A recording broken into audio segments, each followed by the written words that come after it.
एक बार की बात है, एक छोटे से गांव में एक पुराना सुनसान मकान था जिसे सब लोग खौफ का घर कहते थे। कहा जाता था कि वहां रात के समय अजीब अजीब आवाजें आती थीं। गांव वाले उस मकान के पास जाने से डरते थे। एक रात 4 दोस्त राज, सिया, अमित और नेहा ने तय किया कि वे उस खौफनाक मकान में रात बिताएंगे। वे सभी अपनी हिम्मत दिखाना चाहते थे। जब वे मकान के पास पहुंचे तो अंधेरा गहरा हो गया था। राज ने दरवाजा खोला और सब अंदर चले गए। अंदर की दीवारें चुड़ैल की तरह बुझा दिख रही थीं और ठंडी हवा का एक झोंका उनके शरीर में सिहरन पैदा कर रहा था। जैसे ही उन्होंने घर के अंदर कदम रखा, दरवाजा अपने आप बंद हो गया। चारों दोस्तों ने एक दूसरे को देखा और हंसने लगे, लेकिन उनके दिल में डर छुपा था। उन्होंने एक पुरानी टॉर्च जलाई और घर के अंधेरे कोने की ओर बढ़े। दीवारों पर पुरानी तस्वीरें लगी थीं, जिनमें अजीब सी आंखें थीं, जैसे वे उन्हें देख रही हों।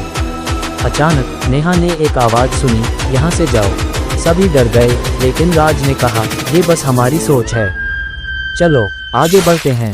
लेकिन जैसे ही वे एक पुराने कमरे में पहुंचे, दरवाजे में अपने आप बंद हो गया। टॉर्च की रोशनी भी धीरे धीरे कम होने लगी। सभी ने एक दूसरे का हाथ पकड़ा, लेकिन तभी वहां एक साया उभरा। वह एक महिला का साया था, जिसकी आंखें लाल थीं और चेहरे पर एक भयानक मुस्कान थी। उसने कहा, तुम लोग यहाँ क्यों आए हो? सबने चिल्लाकर कहा, हम माफ़ी चाहते हैं। लेकिन वह हंसने लगी। तभी अमित ने अपनी आंखें बंद कर लीं और कहा, हम यहाँ से निकलना चाहते हैं। लेकिन जैसे ही उसने आंखें खोलीं, वह साया पास आ चुका था। साया बोला, तुम्हें यहाँ रहने की सजा मिलेगी। वह महिला साया चारों दोस्तों की ओर बढ़ने लगा। राज ने डटकर कहा, हम तुम्हें डर नहीं मानते। लेकिन उसके बोलने से साया और अधिक क्रोधित हो गया।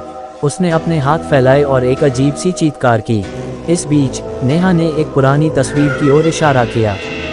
वह तस्वीर उस महिला की थी जो पहले एक खूबसूरत युवती थी, लेकिन अब वह एक बुरी आत्मा में बदल चुकी थी।